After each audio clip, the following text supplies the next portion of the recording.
అమ్మ మాట ఏమంటారు? అమ్మ మాట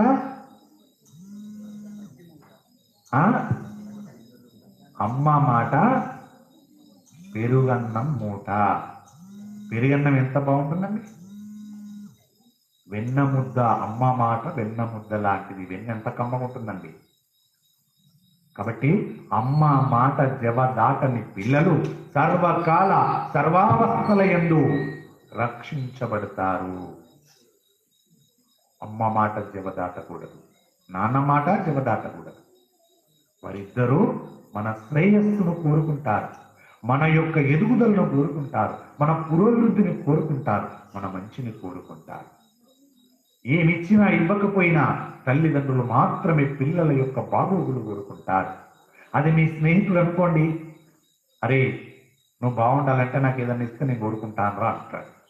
అమ్మ అంటదా? అమ్మ అనదు. అమ్మకి ఏమి ఇవ్వకపోయినా, నాన్నకి ఏమి ఇవ్వకపోయినా నువ్వు చల్లగా ఉంటే అంతే చాలరా, నువ్వు ప్రయోజకునివి అంతే చాలరా, నువ్వు గొప్పోడివి అంతే చాలరా, మా వయసు అయిపోయిందిరా, నువ్వు బాగుండాలరా అని కోరుకుంటారు తల్లిదండ్రులు.